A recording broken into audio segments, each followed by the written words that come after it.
He cut the name into his forearm before the drop, because last time he had forgotten it on the way down. The blade was a sliver of hull glass, dull enough not to bite deep, sharp enough to leave a white line that would scar pink by morning. He worked by the red light of the drop bay, the letters small and crooked over the older marks, the ones that had healed into a private alphabet only he could read anymore.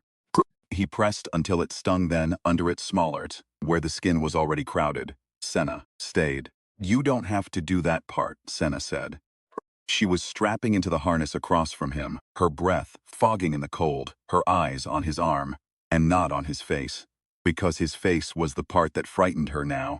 "Fuck your name in March," Dov said. "I called you the gunner for 9 days. I remember. I don't. That's the whole point." He closed the glass back into its sheath and pulled his sleeve down over the marks. The bay shuddered around them as the Kestrel dropped through the cloud deck, and far below, through the open ramp, the spire came into view.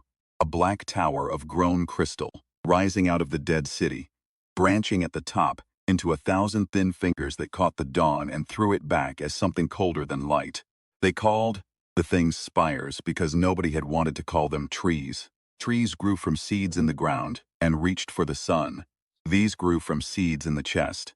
They reached for everything.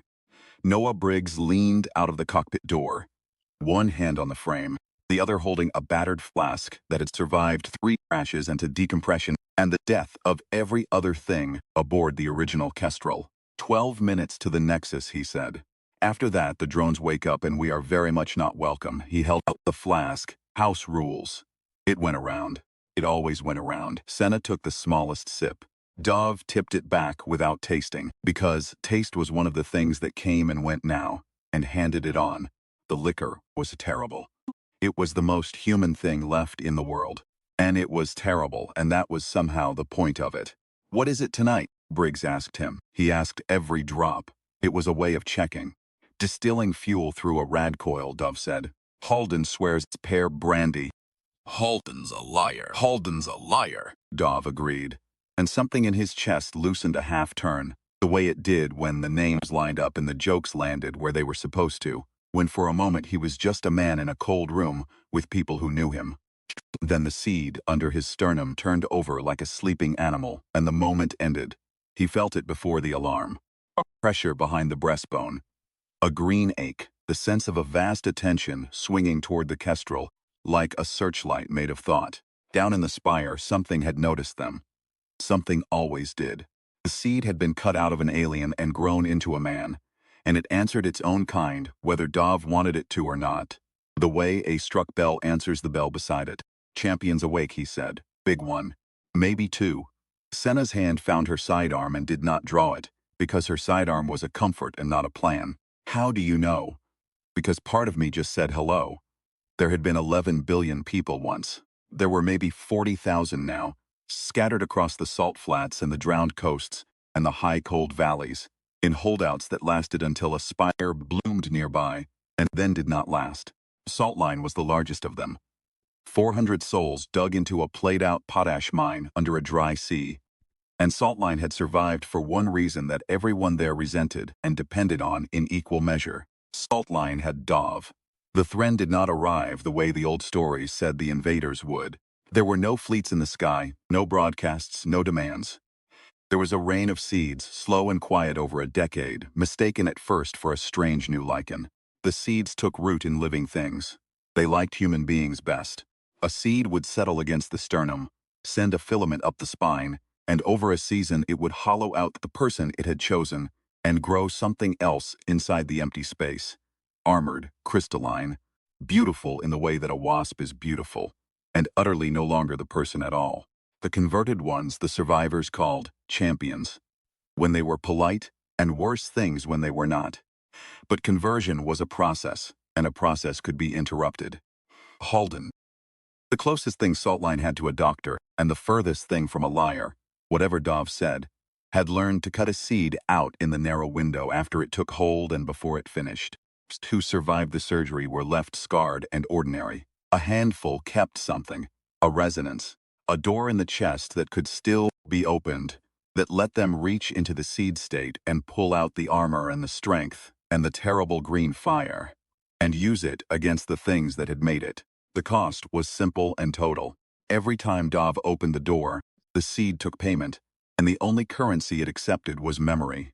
A short transformation cost him an afternoon, a face, the smell of a place he'd lived. A long one cost him years. He had been doing this for 3 of them.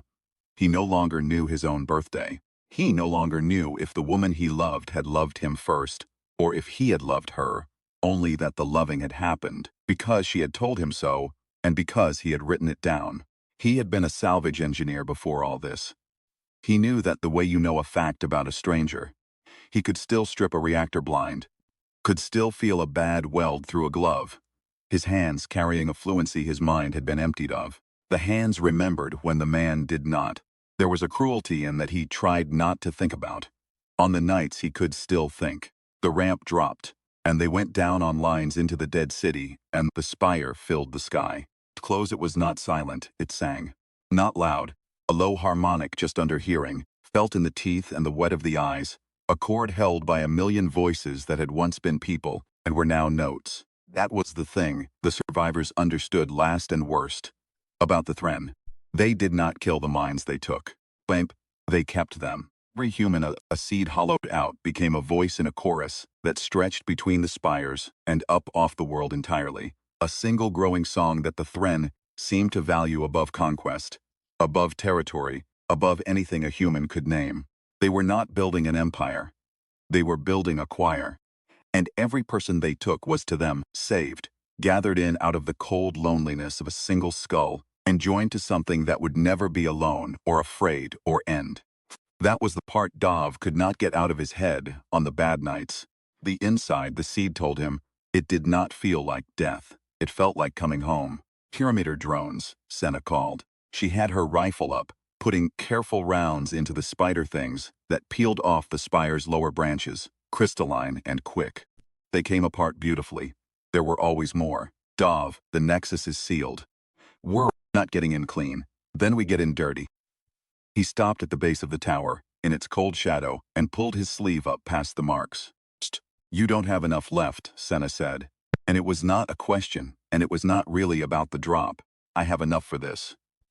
He laid his hand flat against his own sternum, over the seed, and he did the thing he hated, the thing that kept 400 people breathing in a hole under a dead sea. He opened the door. His mother had sung something, once in a kitchen with yellow light. He didn't have the words anymore. He had 4 notes and the shape of her hand on a wooden spoon, and he had learned that if he hummed the 4 notes as the door opened, sometimes the seed took the song instead of a name. Sometimes it left him the people and took only the music. It was a bargain he made with the thing in his chest, 4 notes against a face, and he hummed them now. Low, under the spire's vast cord. And the green fire spire came up his spine and out through his skin, and the armor grew over, the way frost grows over a window, fast and total and cold, and the man called Dov folded down small inside something that was very strong, and did not for a while remember being afraid. The seed state had no name for itself. It had purpose. It crossed the open ground faster than the drones could track, and where it touched the sealed nexus, it set both hands against the crystal and poured the green fire into a single point. And the 4 notes were in the fire, sour and human and wrong. And the spire's perfect chord stuttered around the wrongness like a record skipping. The seal cracked. Then it broke.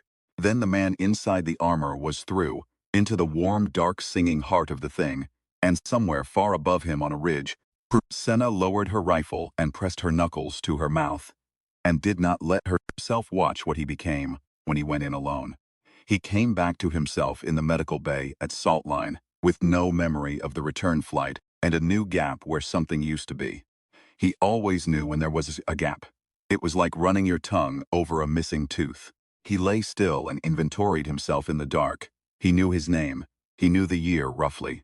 He knew Senna, there she was, asleep in the chair beside the cot, her boots still on, a smear of spire ash along her jaw. He knew Halden, knew Salt Line, knew the Kestrel.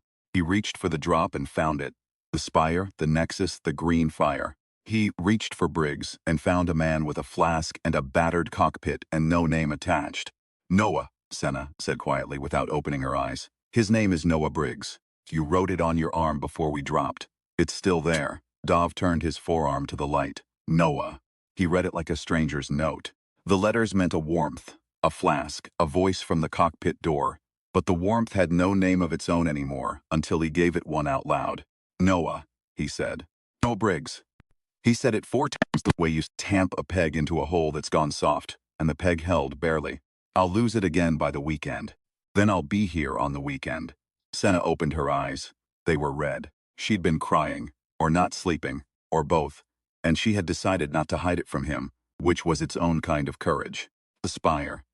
The chorus on the eastern flat went quiet. Whatever you did in there, it died. Good, Dove. She leaned forward, elbows on her knees. There was a champion inside, a new one. Halden pulled the recording off your armor before it wiped. You fought it. She stopped. She had the look of someone carrying something too heavy to set down gently. Fought like it knew you. The seed turned over in his chest, slow, and for a moment Dov heard the spire's chord again, though the spire was 300 kilometers away and dead. One voice in it, just for a heartbeat, pitched in a register. He knew the way you know a thing from before you had words. Show me, he said. Recording was bad. Armor optics.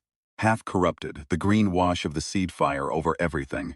But Halden cleaned it as much as it would clean, and they watched it in the dark of the workshop, the three of them, while outside the holdout settled into its night noise of generators and children and the wind over the salt.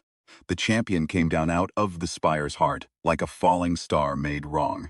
It was bigger than Dov's armor, older, its crystal grown into long blades along the forearms, its faceplate smooth and blind. It moved like nothing the Thren usually made. Not the swarm logic of the drones, not the patient cruelty of the harvesters. It moved like a fighter. It read Dov's stance. It feinted. When Dov's armor went low, it was already moving to where low would take him, and the two of them came together in the singing dark. And the recording whited out and came back, and the champion had Dov by the throat against the crystal wall, and it did not crush him. It held him. And on the corrupted audio, under the cord, the champion's resonance shaped something that the seed in Dov's chest translated, unbidden, into a word. The word was a name. It was Dov's name, not the one the holdout used. The old one. The one from before he was a weapon, the one even he had lost. And then the champion, holding the man who had broken into its tower to kill it, had rubbed the inside of its left wrist against the crystal wall. A small motion, a nothing motion. Blind faceplate had no expression, and the gesture had no purpose, and Halden almost cut it from the clip as noise. Dove made a sound he did not plan to make. Stop it, he said. Stop the recording. Go back. The wrist. Halden went back. The champion rubbed its left wrist against the wall. Slow like a man worrying a scar through a sleeve. Like a boy who did it when he was frightened, and didn't want anyone to see he was frightened. Who did it at the dinner table, and before tests in the morning their father didn't come back from the coast. Ely, Dov said. The name came out of nowhere. Out of the one part of him the seed had never been able to reach. The part below memory. The part that was not a fact but a fact's foundation. He had a brother. He had not known he had a brother until this second. He had written 1,000 names on his arm over 3 years, and never once written that one. Because he had not known there was a hole there to fill. The seed had taken Eli so early and so completely that it had taken the very shape of the absence. You never told me you had a brother, Senna whispered. I didn't know, Dov said, and the truth of that opened under him like a floor giving way.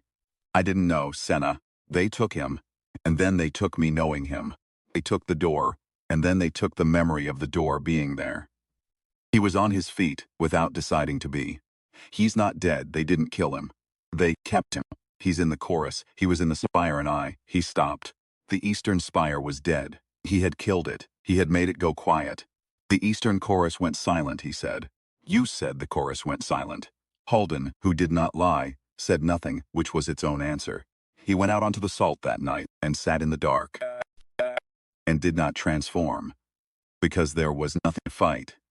And the not fighting was harder than the fighting had ever been. Senna found him there an hour before dawn. She didn't say anything. She sat down beside him on the cold ground, and after a while she took his forearm in both her hands, turned it to the starlight, and read the marks like a woman reading a grave. You should write it down, she said. Before you lose tonight, too. While you still have him. So he cut the name into his arm, ELI, small in the last clear space near the wrist, and under it the only true thing he knew. Brother. Taken.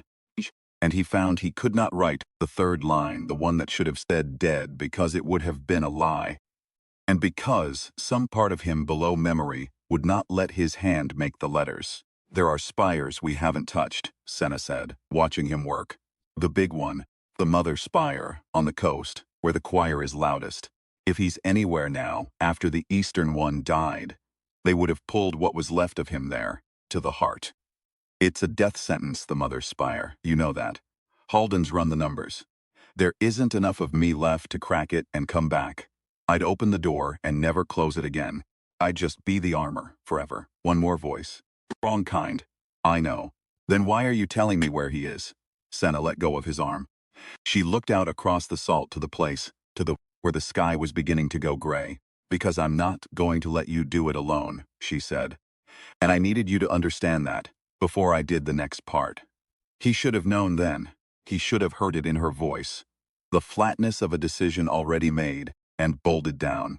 He was tired in a way that had nothing to do with sleep. And the name was still wet on his arm. And he loved her. It was written right there.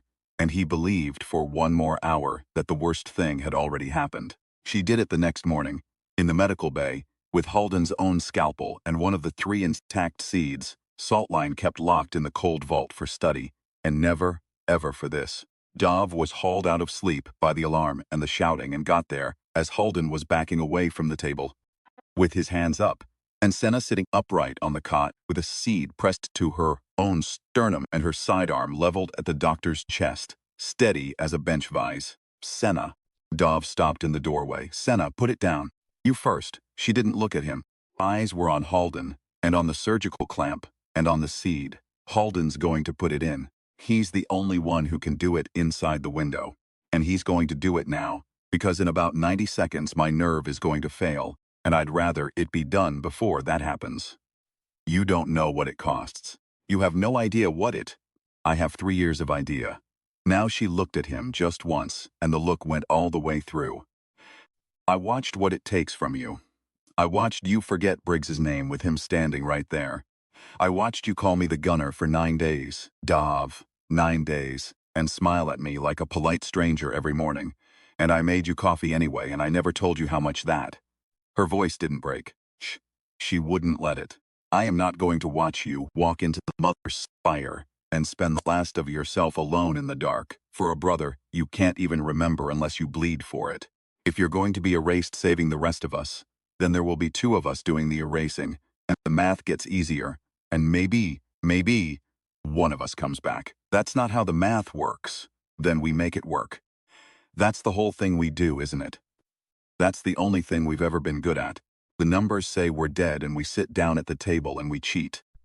Halden looked at Dov. The old doctor's hands were shaking. Son, he said, she's right about the window. If we're doing it, it has to be now or not at all. The seed's already taken to her. I can't put it back in the vault. I can only take it out in that surgery she might not survive, or finish what it started and let her keep something. The seed in Dov's own chest turned over, slow, and he understood with a sick lurch that it was glad. It liked the idea, another door, another voice, the choir reaching out even through him, even now wanting her. He crossed the room. He did not take the gun. He knelt in front of her so the muzzle was over his shoulder, and not at Halden anymore. And he took her free hand, the one holding the seed to her breastbone, and he held it there, instead of pulling it away. You'll forget me, he said. That's what it takes. You'll forget me first probably, because I'm what you think about most. You'll wake up one morning and I'll be a stranger who makes you coffee. Then write yourself on my arm, Senna said, and I'll read it every day until I can't. And on the day I can't, you do it for me. That's the deal. That's the only deal I want. Her hand turned under his and gripped hard. Halden, now. Before I'm brave enough to change my mind.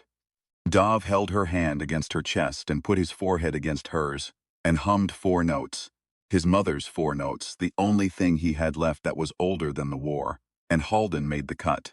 It took her 11 days to learn the door, and she was better at it than he had ever been. That was the cruelty and the mercy of it both. The seed state came to her clean.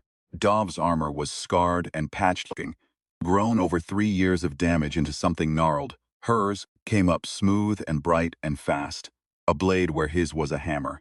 She learned to open the door a crack, just a sliver, just enough for speed or strength, and pay a sliver of price, where he had never learned that economy and had always thrown the door wide and paid in years. She taught him, in the end. The student teaching the teacher. He stopped losing whole seasons. He started losing only hours, and she started forgetting. Small things first, the way it always went. A word, the name of a tool. Then she came to breakfast one morning and stood in the mess hall doorway looking at him with a pleasant blank, searching expression, and said, "I'm sorry. Have we met? You look like someone I should know," and went to get her ration. And Dov sat very still and did not let his face do anything until she was past him, and then he went to the workshop and broke a perfectly good wrench in half with his bare human hands. She'd written his name on her arm. He'd watched her do it. That morning she'd read it and not connected it to the man across the hall, and that was a new thing, a worse thing, a thing they had no plan for. By noon she knew him again. By noon she was mortified and furious and would not be comforted, and that was almost worse than the forgetting because it meant she understood exactly what was coming for her and what it had been doing to him for 3 years. And there was nothing in her face but a terrible new tenderness. The tenderness of someone who has finally fully joined you in a country you were always in alone. "How did you stand it?" she said. "How did you stand it for so long by yourself?" "I didn't," Dov said. "That's what you've all been for." They took the Mother Spire in the last week of the dry season, because Halden's numbers said the choir was strongest at the turn of the year, which meant the spire would be most open, which meant a way in, which also meant every champion the Thren had ever grown would be singing at the top of its voice on the other side of the wall. The kestrel made the coast at first light. The Mother Spire was not a tower. It was a mountain of grown crystal that had eaten a city and a harbor and a range of hills, its branches lacing the whole sky to the west, and the cord that came off it was not under hearing anymore, but a vast physical pressure, a sound you stood inside of, a sound that had words in it if you let yourself listen, and the words were, "Come home. Come home. You are so tired, and you have been alone so long. Come home." "Don't listen to it," Dov told the crew. Senna told himself. "It's not lying. That's the trick of it. It's not lying. Listen anyway, and don't move toward it." Briggs put the kestrel down on a spur of rock above the harbor and held out the flask, and it went around. The smallest sip, the long tip back, and Dov drank without tasting, and looked at the man, and reached for his name and had it cold and clean off his own arm even before he needed the mark, and thought, "I will not forget you. Whatever else goes, I will spend the next to last thing I have keeping you." He didn't say it. You didn't say things like that before a drop. You passed a flask of terrible brandy and you made fun of the man who distilled it, and that was how you said it. "Halden's brandy," Dov said. "Halden's a liar," said Briggs, and grinned. And it was the last whole human thing Dov would ever have of him. They went in through a fault in the spire's flank, where the crystal had grown over an old seawall and left a seam, and for 100 meters it was only the two of them and the dark and the cord. Dov and Senna in the seed state, moving fast and low through tunnels of singing crystal, and then the tunnels opened into the heart, and the heart was full of champions. Drones. Champions. A dozen of them, grown long and bladed, ranged around a central column of light that pulsed in time with the cord. And the moment Dov's armor crossed the threshold, the whole choir turned toward him as one, and the come home became something else, something with teeth, and they came. It was not a fight that words are good at holding. It was green fire and breaking crystal, and the two of them back to back at the foot of the column. Senna's blade armor flickering in and out as she paid sliver after sliver to stay fast. Dov's hammer armor throwing champions into walls, and being thrown into walls in turn, and the cord screaming, and the cost mounting. He could feel it mounting, feel the door wide open now, and the years pouring out of him into the seed, the holdout going, Halden going, the salt flats and the kitchen with the yellow light going, all of it sliding out through the open door, and he kept it open, 'Cause closing it meant dying here, and dying here meant Senna died here too. And then Briggs's voice in the calm, from the ridge, from the Kestrel. Dov, there's a second column forming. It's pulling power off the harbor, you have to, and then static, and then a sound that was the Kestrel's reactor. Going up, a sound Dov knew in his hands before he knew it in his mind. The specific catastrophic note of a salvage rig dying. And the calm went dead, and the man with the flask went with it. The seed felt Dove break, and it opened the rest of the way on its own. There is a thing that happens to a man who has nothing left to lose, and it is not bravery. Bravery has a self in it that chooses. This had no self in it at all. The door came off its hinges, and the green fire ate the last walls between the man and the weapon. And the weapon did not grieve. Because grief is a human thing, and the man was no longer there to do it. It only registered, threat present, ally lost, purpose remaining. And it turned on the champions with no economy, and no fear and no end. And it began, methodically, to take them apart. It was magnificent, and it was the worst thing Dov had ever been, and there was no Dov to know it. Senna knew. Senna, paying her slivers, holding her own small clean window of self open against the pull of the cord, saw the armor beside her stop being her friend, and start being the spire's own logic turned inside out. Strength without a person inside it. Exactly the thing they had spent 3 years fighting. Grown now in the body of the man she loved. She saw a champion go down under his hands and not get up. And she saw him reach for the next. And she saw, when there were no more champions in reach, the armor turn its blind faceplate toward her. Because she was the last fast-moving thing in the room. And the weapon did not have a category for her anymore. He came at her. She did not raise her blade. This was the part she had decided on the salt flat. The part she had not told him. The real next part. She had run Halden's numbers too. She had always known it would come to this. That the Mother Spire would take the last of him. That he would go over the edge. She'd watched him walk for 3 years. And that someone would have to be standing on the other side, who he could not, in the end, quite bring himself to kill. Someone he had written on his arm. She let the seed state fall. The armor peeled off her like frost off a thawing window, and she stood there in the singing heart of the spire as just a woman, small and unarmored and certain, while the thing that had been Dove closed the distance with a bladed hand drawn back. And she opened her mouth, and she sang. She had no voice for it. She'd never been able to carry a tune. She had heard him hum it 100 times, in medical bays, and on drop ramps, and in the dark on the salt. 4 notes, his mother's 4 notes, the bargain he made with the thing in his chest. And she gave them back to him now, off-key, cracked, human, wrong, the most imperfect sound in that whole perfect singing place. The bladed hand stopped. The chord had no slot for the song. That was the thing the Thren never understood. The miscalculation grown into the root of them. Their choir was perfect. Every voice tuned, every note resolved, a harmonies stretching off the world and out into the dark forever. And they had spent 10,000 years and 100 worlds gathering lonely minds into it, because they could not conceive of a mind that would not want to be saved from being alone. They thought solitude was the wound. They thought the choir was the cure. They had no slot anywhere in their endless resolving harmony for 4 sour notes sung badly by a woman who would rather be erased than absorbed, who had cut a man's name into her own arm and walked into a death she'd calculated to the decimal not to escape loneliness, but because of love, which is the opposite of the thing they offered, which is solitude chosen and shared and made bearable on purpose, because the alternative is worse. The song was noise. The choir could filter any signal. It could not filter noise that meant something only to the one broken instrument it was sung at. Inside the armor, in the dark below memory, in the one room the seed had never reached, something heard 4 notes and a wooden spoon and a kitchen with yellow light, and a man who had forgotten his own birthday and his own brother and the woman's name written on his own arm, remembered for 1 second that he was a person, and that person's closed doors. The armor shuddered. The bladed hand fell open. And Dov, what was left of him, the foundation under the emptied house, looked out through the faceplate at Senna, singing badly in the heart of the enemy, and understood the gift she'd made of herself, the trap she'd built out of her own forgetting, and chose, with the last choosing self he had, to spend it. He did not close the door. There was no longer enough of him to survive closing it.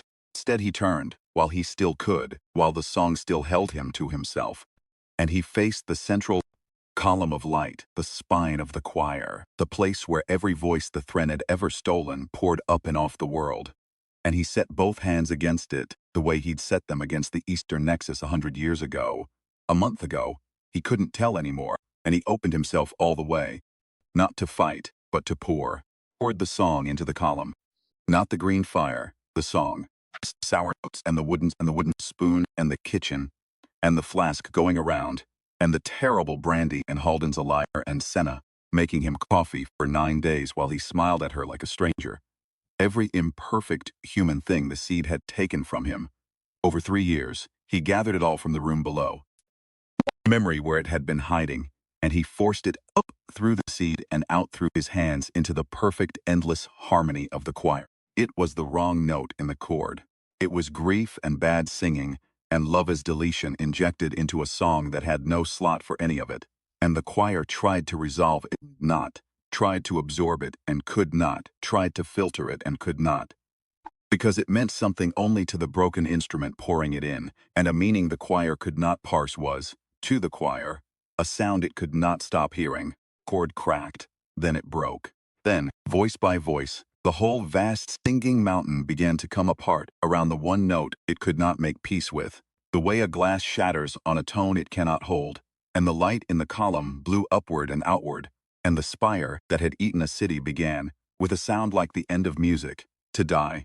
Senna dragged him out. He was a man again by then, unarmored, the seed in his chest gone dark and quiet and spent, and he was nearly weightless in her arms the way the very empty are. And he did not know where he was, or who was carrying him, or what the breaking sound behind them meant. She got him up through the fault in the flank as the crystal came down in long bright shards around them, and she got him onto the spur of rock where the kestrel used to be, where there was only a black scar now and a smell of burned fuel, and she put him down and put her body over his, while the mother's spire fell into the harbor, and the cord went out across the whole sky, and then, for the first morning in a decade, did not come back. The world was very quiet after. He woke in the medical bay at Salt Line and did not know it was the medical bay, or that it was Salt Line, or that the woman asleep in the chair beside the cot, boots still on, ash on her jaw, was anyone at all. He lay still in the dark and inventoried himself the way some deep habit told him to, and found nothing. No name, no year, no kitchen, no spire, no brother, no song. The house was empty all the way down. Even the foundation was gone. He had poured it all into the column, and it had bought the quiet, and it was not coming back. He found that he was crying, which surprised him because he did not know why. The body grieved what the man could not name. There was a pressure against his forearm. He lifted it in the dark. There were marks on the skin, raised and pale, an alphabet. A crowd of small cut letters healed pink and white over years. He could read them. The reading was still in his hands, in the part below the empty house. He held his arm to the gray light coming under the door, and he read the marks one at a time, like a man reading a wall in a cave that someone long dead had left for someone not yet born. Noeli brother, taken. And down near the wrist, where the skin was most crowded, in letters he must have cut 100 times to keep them from healing over. The last clear thing, the thing the dead man had wanted the empty one to know. Her name is Senna. She stayed. He read it 4 times. He didn't know why 4. The number felt important. The way the marks felt important. The way the sleeping woman felt important without his being able to say how. She stirred. She woke the way she always woke now. Slow and searching. Her own arm coming up to read her own marks in the dark, before she trusted the world. Because the mother's spire had taken its price from her too. And the two of them would spend whatever was left rebuilding each other every morning out of words cut into skin. She read her arm.